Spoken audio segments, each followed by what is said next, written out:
আমার নাম আকাশ। আর আমার ছোটবেলার কথা মনে পড়লে এখনো মনটা একটু আনচান করে। তখন আমার বয়স ৭-৮ হবে। বাবা মা আমাকে নিয়ে কাকার বাড়ি যেতাম। কাকার বাড়িটা ছিল একতলা, ছোট্ট একটা উঠোন আর পিছনে একটা আম গাছ। আমি আর আমার কাকাতো বোন রিমা তখন সবে ৩-৪ বছরের। সারাদিন উঠোনে দৌড়াদৌড়ি করতাম। কখনো আম গাছের নিচে লুকোচুরি খেলতাম, কখনো কাকিমার হাতের পিঠে খেয়ে দুজনে একসঙ্গে দুষ্টুমি করতাম। রিমা ছিল দারুণ দুষ্টু। কাকিমা আমাদের দুষ্টুমি হাসি মুখে দেখতেন। মাঝে মাঝে বলতেন, আকাশ, রিমাকে এত আদর করিস না, মাথায় উঠে যাবে। কাকাও হাসতেন, তবে তিনি বেশিরভাগ সময় ব্যস্ত থাকতেন তার ছোট্ট দোকান নিয়ে। আমার ছোটবেলার সেই হাসি খুশির দিনগুলো যেন একটা স্বপ্নের মতো ছিল। কিন্তু সেই স্বপ্ন ভেঙে গেল যখন আমার বয়স ১৩ বছর। সেদিনটা এখনও আমার মনে ঝকঝকে স্পষ্ট। বর্ষার একটা দুপুর। আকাশ ছিল ঘন কালো মেঘে ঢাকা। বাবা মা কলকাতা থেকে হালিশহরে কাকার বাড়িতে আসছিলেন আমাকে নিয়ে যাওয়ার জন্য। আমি তখন আমাদের পুরনো বাড়িতে একটা প্রতিবেশীর কাছে ছিলাম। বাবা একটা সেকেন্ড হ্যান্ড মারুতি গাড়ি কিনেছিলেন কিছুদিন আগে, আর সেই গাড়িতেই তারা আসছিলেন। কিন্তু পথে বৃষ্টির জন্য রাস্তা পিচ্ছিল হয়ে গিয়েছিল। শুনেছিলাম বাবা গাড়ি চালাচ্ছিলেন আর মা পাশে বসে গান শুনছিলেন। হঠাৎ একটা ট্রাক তাদের গাড়ির সামনে এসে পড়ে। বাবা ব্রেক করার চেষ্টা করেছিলেন, কিন্তু পিচ্ছিল রাস্তায় গাড়িটা নিয়ন্ত্রণ হারিয়ে ফেলে। ট্রাকের সঙ্গে ধাক্কা লাগতেই গাড়িটা দুমড়ে মুচড়ে যায়। পুলিশ পরে বলেছিল দুর্ঘটনাটা এত ভয়ানক ছিল যে বাবা মা দুজনেই ঘটনাস্থলেই মারা যান। আমাকে যখন খবরটা দেওয়া হলো, আমি যেন পাথর হয়ে গিয়েছিলাম। আমার মাথায় কিছুই ঢুকছিল না। আমার সেই ছোট্ট দুনিয়াটা যেন এক মুহূর্তে ভেঙে চুরমার হয়ে গেল। আমার বুকের মধ্যে যেন একটা শূন্যতা তৈরি হয়েছিল। প্রতিবেশী আন্টি আমাকে জড়িয়ে ধরে কাঁদছিলেন, কিন্তু আমার চোখ দিয়ে এক ফোঁটা জলও বেরোলো না। আমি শুধু চুপ করে বসেছিলাম। মনে হচ্ছিল আমি একটা স্বপ্ন দেখছি, যেখান থেকে জেগে উঠলেই আবার বাবা মাকে দেখতে পাবো। কিন্তু সেই স্বপ্ন আর ভাঙল না। বাবা মায়ের শেষকৃত্যের সময়ে আমি হালিশহরে কাকার বাড়িতে গিয়েছিলাম। কাকা আমাকে বুকে জড়িয়ে বলেছিলেন, আকাশ, তুই চিন্তা করিস না, আমরা আছি তোর সঙ্গে। কিন্তু কাকিমার মুখে তখনও সেই হাসিটা ছিল না যেটা আমি ছোটবেলায় দেখতাম। তিনি চুপচাপ সব কাজ সামলাচ্ছিলেন, কিন্তু আমার দিকে তাকালে তার চোখে একটা অদ্ভুত দূরত্ব দেখতাম। বাবা মা চলে যাওয়ার পর আমার আর কোথাও যাওয়ার জায়গা ছিল না। আমাদের পুরনো বাড়িটা ভাড়ায় দেওয়া হয়েছিল, আর সেই টাকায় আমার পড়াশোনা চলত। কাকা আমাকে বললেন, আকাশ, তুই এখন থেকে আমাদের সঙ্গে থাকবি। আমি তখন ১৩ বছরের কিশোর, মনের মধ্যে দুঃখ আর অভিমান নিয়ে হালিশহরে কাকার বাড়িতে চলে আসি। কাকার বাড়িটা ছিল সেই একতলা বাড়ি, তবে এখন আর আগের মতো উঠোনে আম গাছের ছায়ায় খেলার দিন ছিল না। বাড়িটা একটু জরাজীর্ণ হয়ে গিয়েছিল, দেয়ালে স্যাঁতস্যাঁতে দাগ, আর কাকার দোকানের ব্যবসাও তেমন ভালো চলছিল না। প্রথম কয়েক মাস কাকা আমার সঙ্গে খুব যত্ন নিয়ে কথা বলতেন। তিনি আমাকে কলেজে ভর্তি করে দিলেন, আমার জন্য বইপত্র কিনে দিতেন। কিন্তু কাকিমার ব্যবহার আমাকে ক্রমশ অস্বস্তিতে ফেলত। তিনি আমাকে দেখলেই যেন মুখ গোমড়া করে ফেলতেন। আমি যখন ঘরে ঢুকতাম, তিনি চুপ করে যেতেন বা অন্য কাজে ব্যস্ত হয়ে পড়তেন। একদিন রাতে খেতে বসে আমি বললাম, কাকিমা, আজ মাংস রান্না করেছ তো? তিনি আমার দিকে তাকিয়ে একটু থেমে বললেন, আকাশ, এখন তো তুই বড় হচ্ছিস, আমাদেরও তো সংসার চালাতে হয়, প্রতিদিন মাংস খাওয়া যায় নাকি? তার গলার স্বরে একটা তীক্ষ্ণতা ছিল, যেন আমি কোনো অপরাধ করে ফেলেছি। আমার বুকের মধ্যে যেন কেউ ছুরি চালিয়ে দিল। আমি চুপ করে মাথা নিচু করে ডাল ভাত খেয়ে উঠে গেলাম। আমি বুঝতে পেরেছিলাম আমি এই বাড়িতে অতিথি, কোনো স্থায়ী জায়গা আমার এখানে নেই। রিমার সঙ্গে আমার সম্পর্কও ধীরে ধীরে বদলে গেল। ছোটবেলায় যে রিমা আমার পিছু পিছু ঘুরত, আমার শার্ট ধরে টানত, সে এখন একটু বড় হয়েছে। তখন তার বয়স ৯-১০ বছর হবে। সে আর আগের মতো আমার সঙ্গে দুষ্টুমি করত না। আমি যখন তাকে কিছু বলতে যেতাম, সে লাজুক হাসি দিয়ে চুপ করে থাকত। একবার আমি তাকে বললাম, রিমা, চল উঠোনে গিয়ে লুকোচুরি খেলি। সে শুধু মাথা নেড়ে বলল, না আকাশদা, আমার পড়া আছে। তার চোখে একটা দূরত্ব ছিল, যেন সে আমাকে এড়িয়ে চলছে। আমি বুঝতে পারিনি এটা তার লজ্জা না কাকিমার প্রভাব। কাকিমা মাঝে মাঝে রিমাকে বলতেন, তুই আকাশের সঙ্গে বেশি মিশিস না, ও এখন বড় হয়েছে। এই কথাগুলো আমার কানে এসে পৌঁছাতো আর আমার মনে হতো আমি এই বাড়িতে একা হয়ে যাচ্ছি। রিমার এই দূরে সরে যাওয়া আমাকে আরও একা করে দিল।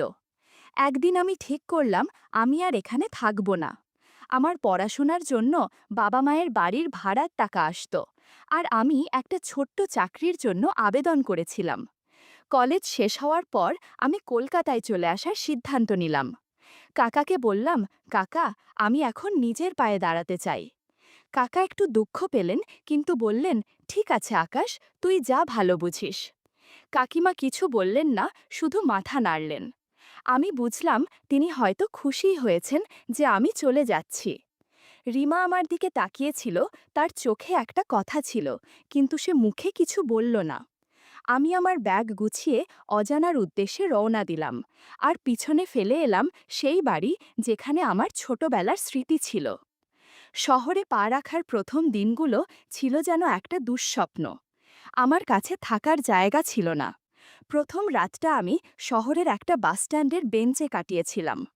রাতের ঠান্ডা বাতাস আমার শরীরে কাঁপুনি ধরিয়ে দিচ্ছিল, আর পাশ দিয়ে বাসের হর্ন আর মানুষের হাত ডাক আমার মাথায় হাতুড়ি পিটছিল। আমার পকেটে কিছু টাকা ছিল, তাই দিনের বেলা একটা পুরনো পানবিড়ির দোকানে গিয়ে চা আর দুটো পাউরুটি খেয়ে পেট ভরালাম। কিন্তু রাত হলেই আমার বুকের মধ্যে ভয় ঢুকে যেত। কোথায় ঘুমোবো, কিভাবে বাঁচব? আমার মাথায় বাবা মায়ের সেই দুর্ঘটনার দৃশ্য ভেসে উঠত, আর আমি নিজেকে বোঝাতাম, আকাশ, তুই একা নোস, তুই পারবি। কয়েকদিন পর আমি শহরের একটা বস্তিতে আশ্রয় পেলাম। একটা ছোট্ট টিনের চালের ঘর, যেখানে আরও ৬-৭ জন মানুষের সঙ্গে আমাকে থাকতে হতো। ঘরটা ছিল অন্ধকার, দেয়ালে স্যাঁতসেঁতে দাগ, মেঝেতে শুধু একটা পাতলা প্লাস্টিক পাতা। গরমে ঘরের ভিতরটা যেন উনুন, আর বর্ষায় টিনের চাল দিয়ে টপ টপ করে জল পড়ত। ঘরের এক কোণে একটা ভাঙা ল্যাট্রিন, যেখানে গিয়ে মুখে কাপড় চাপা দিয়ে কোনো মতে প্রয়োজন মেটাতে হতো। বস্তির গন্ধটা ছিল অসহ্য। নোংরা ড্রেনের দুর্গন্ধ, পচা খাবারের গন্ধ, আর মানুষের ঘাম মেশানো একটা ভ্যাপসা আবহাওয়া। রাতে ঘুমোতে গেলে পাশের লোকের শ্বাসের শব্দ, কারোর গোঙানি আর বাইরে কুকুরের ডাক আমাকে জাগিয়ে রাখত। আমার মনে হতো আমি যেন কোনো জেলখানায় বন্দী। কয়েক মাস পর আমি একটা নির্মাণ সাইটে কাজ পেলাম। সেখানে ইট বহন, সিমেন্ট মেশানো আর ভারী জিনিস তুলতে হতো।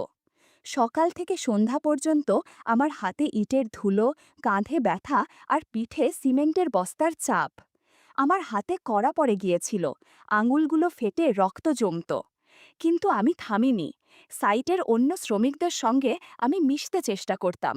তাদের মধ্যে ছিল রমেশ, একজন মাঝবয়সী শ্রমিক যে সারাদিন কাজের ফাঁকে গান গাইত আর রাতে মদ খেয়ে চিৎকার করত।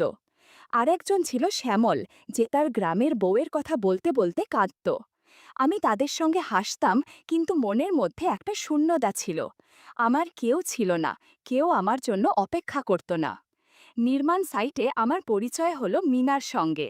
মিনা ছিল সেখানে খাবার বানানোর কাজের মহিলা। তার শ্যামলা শরীর, ঘামে ভেজা শাড়ি আর তার হাসি আমার মনে একটা অদ্ভুত টান তৈরি করত। তার বয়স ৩০-এর কাছাকাছি। আমার চোখ বারবার সেদিকে চলে যেত। সে মাঝে মাঝে আমার দিকে তাকিয়ে হাসত, বলতো, আকাশ, তুই এত কষ্ট করিস কেন, একটু হাসিস না? তার কথায় আমার মনে একটা উষ্ণতা জাগত, যেন এই শহরে আমার জন্য কেউ একটু মায়া দেখাচ্ছে। আমি তার দিকে তাকালে কেমন একটা টান অনুভব করতাম, কিন্তু আমি নিজেকে সামলাতাম। বস্তির জীবন আমাকে ভিতর থেকে ভেঙে দিচ্ছিল। টিনের চালের ঘরে গরমে আমার শরীর ঘামে ভিজে যেত, আর বর্ষায় ছাদ দিয়ে জল পড়ত। ঘরের এক কোণে ভাঙা ল্যাট্রিন, যেখানে গিয়ে মুখে কাপড় চাপা দিয়ে কোনো মতে ব্যবহার করা যেত। রাতে পাশের রুমমেটদের চেঁচামেচি, কুকুরের ডাক আর নোংরা ড্রেনের গন্ধ আমাকে জাগিয়ে রাখত। শহরের বস্তির সেই টিনের চালের ঘরে আমার জীবন যেন একটা অন্ধকার গুহায় বন্দী হয়ে গিয়েছিল। একদিন রাতে আমার শরীরে জ্বর এলো। শরীর কাঁপছিল, মাথা ঝিমঝিম করছিল, আর আমার বুকের মধ্যে যেন একটা ভারী পাথর চেপে বসেছিল। আমার পকেটে ডাক্তার দেখানোর টাকা ছিল না। বস্তির সেই নোংরা ঘরে, যেখানে দেয়ালার স্যাঁতস্যাঁতে দাগ আর মেঝেতে পাতলা প্লাস্টিক পাতা ছিল, আমি শুধু একটা পুরনো প্যারাসিটামল গিলে কোনো মতে শুয়ে পড়লাম। জ্বরের ঠান্ডায় আমার হাড় কাঁপছিল। আমার মনে হচ্ছিল আমি মরে যাচ্ছি। মিনা সেদিন বিকালে আমাকে দেখতে এসেছিল। নির্মাণ সাইটে তার সঙ্গে আমার বন্ধুত্ব হয়েছিল। তাকে দেখে আমার মনে একটা নিষিদ্ধ টান তৈরি করেছিল। সে আমার ঘরে ঢুকে আমার কপালে হাত দিয়ে বলল, আকাশ, তোর এত জ্বর, কেন আমাকে বলিসনি? তার হাতের স্পর্শ আমার অদ্ভুত লাগছিল। মিনা আমার পাশে বসে আমার মাথায় হাত বুলিয়ে দিচ্ছিল। তার শাড়ি একটু অগোছালো হয়েছিল। মনে হচ্ছিল কিছু একটা করা দরকার। কিন্তু হঠাৎ মিনা আমার হাত সরিয়ে দিল। তার চোখে একটা ভয় মিশে গেল। সে ফিসফিস করে বলল, আকাশ, এটা ঠিক না, আমার স্বামী আছে। আমার মনটা ভেঙে গেল। আমি জ্বরের ঘোরে তার দিকে তাকিয়ে বললাম, মিনা, আমি তোকে চাই। সে মাথা নিচু করে চুপ করে রইল। তারপর উঠে চলে গেল। তার শাড়ির খসখস শব্দ আমার কানে বাজতে লাগল। আর আমার মনে একটা অপমানের ঝড় বয়ে গেল। একদিন মিনা আমাকে বলল, আজ আমার বাড়িতে চল, তোকে ভাত খাওয়াবো। আমি অবাক হলাম, কিন্তু তার হাসি দেখে না বলতে পারলাম না। মিনার বাড়ি ছিল বস্তিরই একটা ছোট্ট ঘর। ঘরটা ছিল ছোট্ট, ভাঙাচোরা, দেয়ালে স্যাঁতস্যাঁতে দাগ, মেঝেতে একটা পুরনো প্লাস্টিক পাতা। ঘরের মধ্যে ঘাম, রান্নার গন্ধ আর বাইরের নোংরা ড্রেনের দুর্গন্ধ মিশে একটা ভ্যাপসা আবহাওয়া তৈরি হয়েছিল। মিনা আমাকে একটা ভাঙা চেয়ারে বসিয়ে নিজের হাতে ভাত, ডাল আর একটু মাছের ঝোল বানিয়েছিল। ঘরে প্রচণ্ড গরম থাকায় মিনা অনেক ঘেমেছিল, যার ফলে অনেক অদেখা জিনিস দেখা যাচ্ছিল। আমার চোখ বারবার সেদিকে চলে যাচ্ছিল। আমি মনে মনে অনেক কিছু ভাবছিলাম। মিনার সাথে গল্প করতে করতে করতে বুঝতে পারলাম তার স্বামী নেশা করে বেড়ায়, কোনো রোজগার করে না। এদিকে মিনার টাকায় ঘুরে বেড়ায়, যে কারণে মিনা অনেক একাকিত্ব বোধ করছিল। নিজের মনের সুখ কারো কাছে পাচ্ছে। সুযোগ বুঝে আমি মিনাকে বললাম, আমি তোর সাথে আছি, তোর যা রাখবে আমি তোকে দিব। ধীরে ধীরে আমাদের মাঝে দূরত্ব কমতে থাকে। বস্তি ঘরের মধ্যে অনেক কিছু ঘটতে থাকে আমাদের মাঝে। সারা রাত ওর সাথে সময় কাটিয়ে বাড়ি ফিরে যাই।